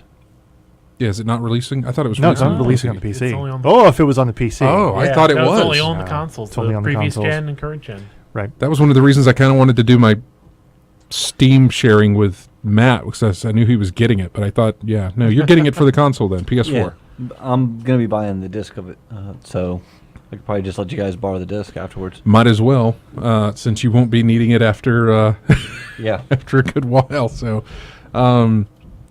and if you'd get it on the PS4. You're not really going back to the old. I don't know. I just don't know how much I care. I think I care about it a little bit, but I know that the game is set in a time and based on a certain design that I never had anything to do with. It's a direct sequel to 3. it's actually has more to do with the one on the PSP, Portable Peace Ops? Walker? Peace Walker. Oh, Peace Walker. Okay. Yeah. Yeah. But you're still playing Big Boss. No, you are, but the Yeah. game design, the area design, the design of all the events and everything is really based more around Peace Walker, and that seems to mean an awful lot to some people. It doesn't mean a whole lot to me because take a guess which one I think is the best out of that series. Oh boy. MGS1, Yeah. of course, because it was whatever, because that was a different segment. But Did you play Revengeance? You did, I thought. I did, yeah. I mean, I know it's a did. completely different yeah, game. it's but- perfectly fine as what it is, but it isn't what I needed. Yeah. It's not what I need. It's no more what I need than Resident Evil 5 was what I needed. You know? Makes sense. And for that matter, Resident Evil 4. While a brilliant game, an absolutely stunning game, it isn't what I wanted and it isn't what I needed. I needed you to go somewhere. And Yeah. not Spain was not where I needed you to go. Yeah. So, Much like Italy in AC2, yeah. because I Yeah. didn't want to go there Did you either. put any more just time with AC1? No, unfortunately Okay. I didn't. I know you'd started that. But I intend to keep at it. I gotta really figure out for myself if I'm wrong about that or not. I'm not Yeah. wrong. Wait, what? I started replaying Assassin's Creed 1. Shame on you. I want to do that. I know. Well, it showed up on Steam at a deep sale, and I've been, I get a little hot-headed and gripey a lot of times when I'm on the internet, and people just it's now a matter of fact. It's absolute fact that Assassin's Creed 1 was just wretched and nobody liked it. Oh, and yeah, right. I'm not in that demographic, and maybe I'm wrong. No, I you're think not. that Assassin's Creed 2 created an amazing game, but it missed the core of what the game was about, and I thought it developed in a direction I didn't care for. Yeah. I feel that way about, again, a lot of things. I feel that way about Metal Gear. I feel that way about Halo. I feel that way about a lot of things. So in an effort to make sure that I'm not, Bonkers? getting senile, I've decided to try to go back and play some of these older games to make sure that, am I nuts? Really? Am I crazy? No. You say older games, but you didn't play any of the Stalker ones, did you? No, I played the first one. Okay. I had a hard time with it. Oh, yeah. Everybody I does. had a hard time with it. Yeah. But yes, that's what I'm doing. I'm trying to put in time with it to make sure that I'm not wrong, or that at least my that I'm not remembering incorrectly. That I really do feel a certain way about it, and I don't think it's nostalgia. I'm not a terribly nostalgic. I really am not a very nostalgic person. What was the one where you were the Revolution, the Assassin's Creed I'm talking about? 3. 3, yeah. When I started playing 3, all I wanted to do was play 1. That's all I Yeah. wanted to do. Yeah. Just period. Just wipe my memory and play it again. All right. But this is something though. Truth Unknown in the chat room actually brings up something. We talk about the flags, all the flag collecting in the first Assassin's Creed. The issue was there wasn't even a minor incentive for doing so. Had nothing to do with the game. Right? It was It just was achievement. It was just an achievement thing, and it sat literally outside of everything. By the time you had moved on to Brotherhood, the fetch collect quests, the endless upgrading of all of the ancillary unrelated crap was required to increase. Like, you couldn't have a better weapon until you had a better sheath to put the weapon in. You couldn't have a better sheath until you had upgraded this other thing, and you couldn't upgrade that thing until you had found the who's what's it. Oh, right? So this boy. endless kind of spirograph of chasing one upgrade and one related thing is what the core design came down to. In Assassin's Creed, the core of the game was a story. That's right. The core of the game was about Altair's break with the Order, why he felt that break with the Yeah. Order. And You could as do a- that without even killing one Templar. Yeah. And you know what? If you could, it was about making all the right choices, doing all of the necessary preparation. Yes, you're sitting on a bench listening to a conversation that isn't riveting gameplay. But if you let yourself be in that moment, if you let yourself believe what the game is telling you, you understand that you don't have to do any of this. You could just rush in and stab the guy in the neck. But that's not the right way to do it. Yeah. That's not rewarding. Knowing that you made it all the way in, you put the knife in him, and you lay down there, and you put the blood on the feather and you've done your job as an assassin Yeah. and you've made it back, that's kind of that's that internal satisfaction that we're talking about. Not any. It wasn't external. It was about doing that thing the best way that it could be done. Yeah. And that's all the game concerned itself with. And yes, it could have been improved in several ways. But I also actually still feel the combat was superior. Oh yeah, it felt much It was better than much 3. tighter, much cleaner. Yeah. Later, it just got loose and slippery. And I hated combat in 3, man. it was too telegenic, too photogenic, and it didn't feel punchy and good enough to me. Well, I would say from 2 on, you really turned almost invincible. 3 kind of took that back with the elites because sometimes it wasn't clear they were in the crowd. And like, oh, you can only use grab attacks to get this one, otherwise they counter you. It's like, it was just, I would run into that, just get into a fight, and all of a sudden be like, oh, nope, I just got countered and knocked out my chain because I didn't see he had a fuzzy hat on or whatever it was. Right. Just And terrible. this is not even to say that I don't think 4 was a good game. I just think it was a poor Assassin's Creed game. It was a lot of fun, except for the parts where it tried to do a lot of Assassin's Creed, which when it was doing that was doing the worst parts of Assassin's Creed. So I don't know, and it's I don't mean to flog it too much. The point was merely that I am trying to make an effort to go back and play things that I revere to make sure that my reverence is justified, and that if I'm going to run my mouth this much on the subject, I would like to at least have confidence in what's coming out of it. I think it was sometime last year I was swearing at my television because I thought AC1 was way too expensive on XBL. Yeah. Yeah. It maintains a pretty significant expense, but it does drop occasionally on Steam, so it plays fine. It plays perfectly fine. I bet it does. So Yeah, if we get that family sharing thing in there, you won't even have to worry about it. That's for the a most good part. point. So, that's a good point, actually. That will happen. well, I mean, with all that Batman talk, James got interested in Arkham Origins, and I was like, I hey, do want to play it. yeah, and it wasn't like, hey, I want to, let's just be cheap about this. It was like, here's a perfect example for us to let's try this thing and see how it works. It's The no family different sharing. from like, hey, here's my disc, go play For the most part, yeah. Well, and that was their thing. I expected much tighter restrictions on their library sharing, but they don't. I mean, they were like, well, I don't care, whatever. How far It's along your is that people, it's your- box? Do what? How far along is that box? The Steam console. Oh, that's a whole different.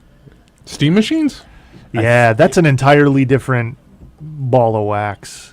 I mean, not entirely different. The services and the hardware and the licensing and the OS, it's all related, but each of those things can be viewed kind of in their own I see what you mean. way. Yeah. I do not know what the current state of licensed Steam machines is. We haven't actually heard any meaningful news in a while. Although probably we're get running, something out of CES. no, it's GDC. GDC. That's that we're right up on. Yeah, Yeah, that's next week. next week. Yeah. I don't know what we'll get out of that, but, you'll have those games I going on. know. There's been a redesign on the Steam controller, but I think they're going I did see the redesign on that, where they got rid of the touchpad completely. Oh, are they going back to the analog buttons? buttons. Yeah. Yeah. Okay. I mean, you'll still have that's probably you'll still the have right the choice. thumb. The thumb is still touchpad. The thumb pads are still there, but you've also got the option of a directional pad, buttons, and then a Steam button in the center, just like an Xbox Live button, and then a start select type situation on either side of that. So I did drool over that controller. It looked really nice. I liked it from the off, man. Yeah. Yeah, but me too. that's. I mean, we actually talked about this on the show, but this was what you were always chasing with your goofball hybridized controller portmanteau of a PS2 controller in one hand for your movement and a mouse Yeah. in the other. Yeah. Because the one thing the keyboard absolutely cannot give you is analog control. analog. This is a solution that's been knocking around in our brains for a really long time. It's just someone who knows what they're doing. Yeah. and it would be great to have. I was having a chat in the while in the lobbies playing Titanfall, and I was saying, hey, how do you hack this or hack that? And they're like, press E, and I was like, okay, well, what does that translate to on the controller? And they said, you're playing on the controller? I said, yeah. Well, I'm sitting at the position. First off, I haven't tried it with mouse and keyboard, and I do want to do that when I get back. But the position that I'm at right now is I'm doing couch gaming. And so mouse and keyboard is just really difficult to use in the position that I'm in right now. Controller works great. However, for something like Diablo 3 that I'd like to get in on, again, I prefer mouse and keyboard with that, but the position that I'm in is not very adequate for that. Steam controller would be wonderful. Oh, yeah. For what that Looks does. like it would be wonderful. It looks like it. Yeah. It's you're right. It's all in theory. Diablo 3, the PC version, is still very, very much designed around mouse and keyboard input. Hotkey input, but mouse control. It's you can't not.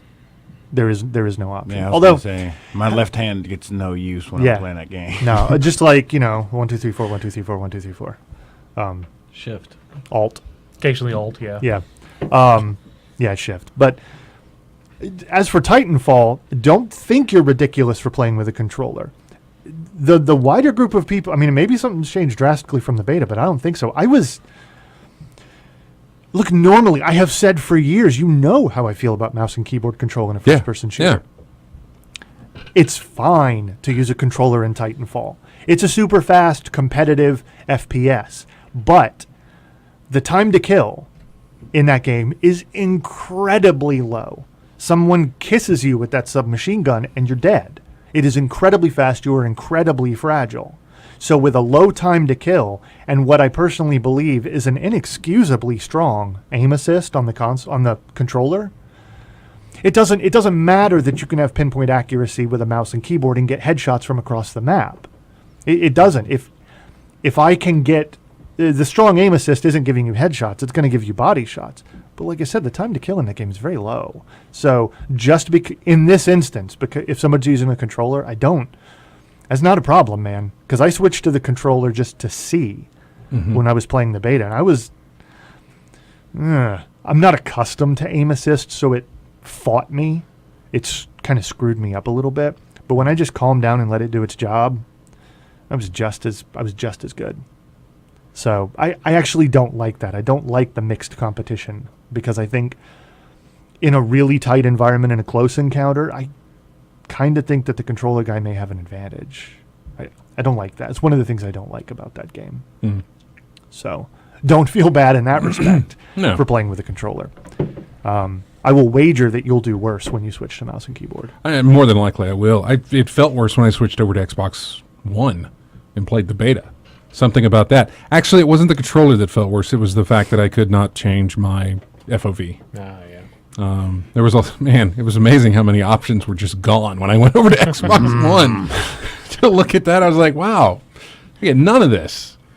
It's just all play the Microsoft approved method. Yeah, it's just all gone from me. So we got 10 minutes left. You want to try rolling that? Yeah, let's do this again. This is from Demon Souls. It is a boss fight. If you know what boss fight this music is from, you will win a copy of Dark Souls 2 on PS3 Steelbook Edition, and all sorts of great stuff from our friend Nabokov Fan 87. Here is your clue.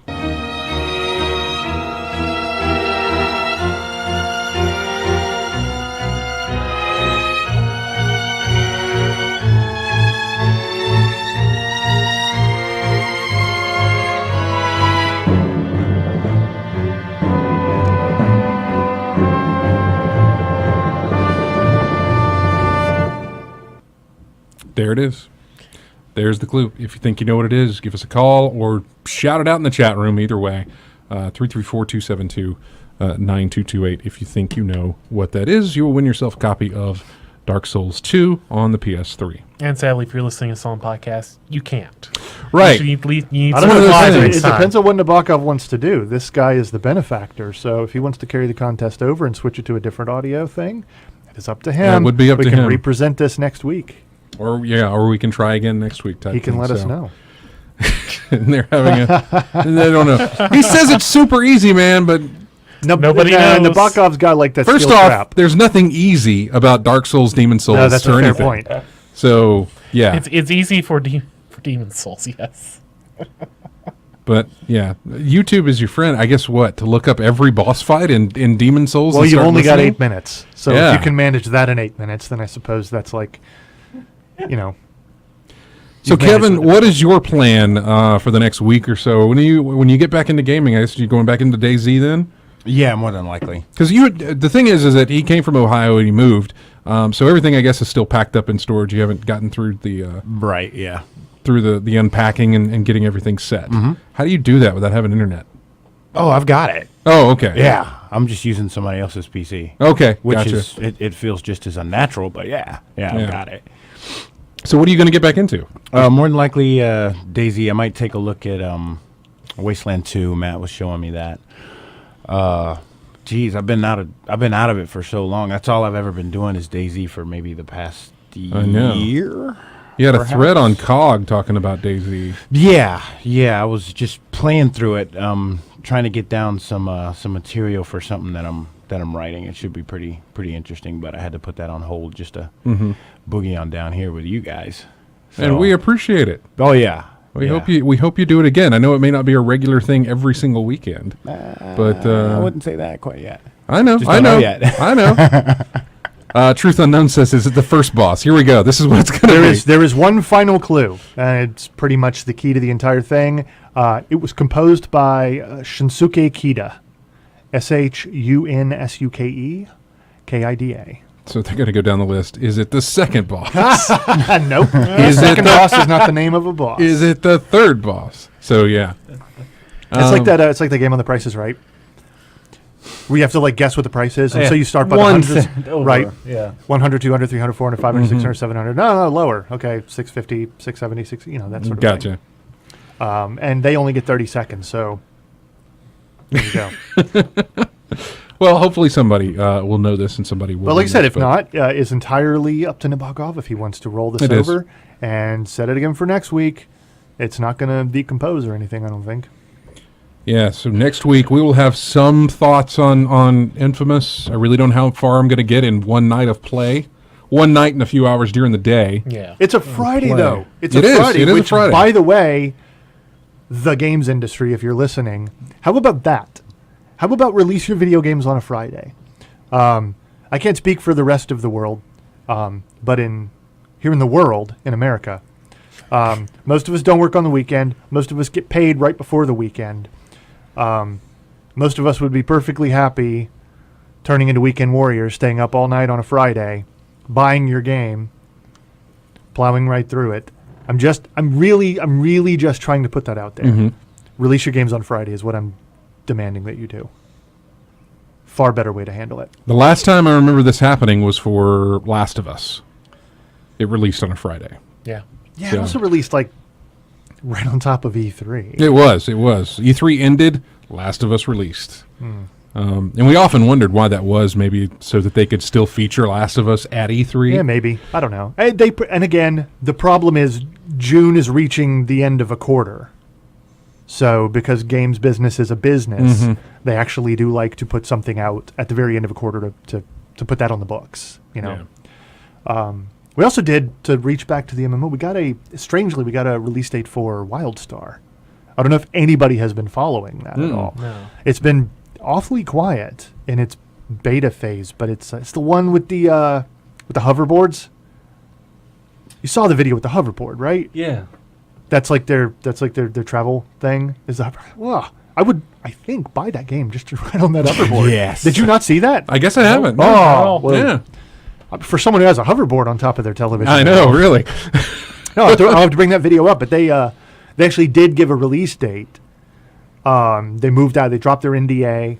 They're moving out of closed access. They're going to be doing weekend stuff, and then they're going to do an open beta, and that's coming out. And just as a counterpoint to Elder Scrolls, you know. And I think that's going to be out late May, early June, something like that. So, Lava's suggestion in the chat room is you could just not buy the game until Friday.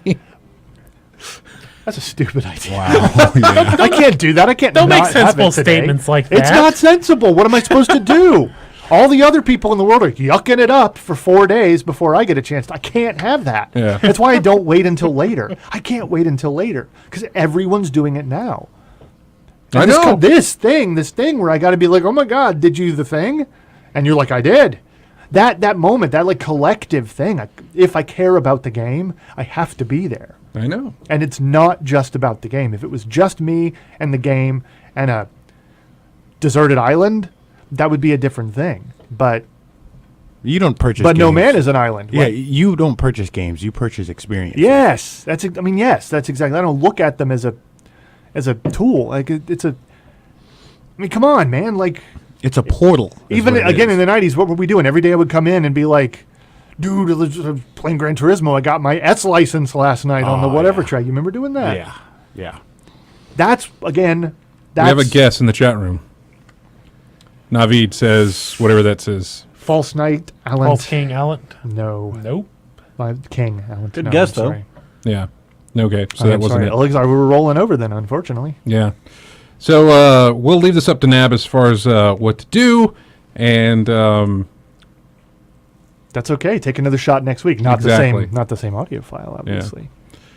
well, yeah, he'll have to get us. He'll have to give us a new audio file, but yeah, He's trying so hard.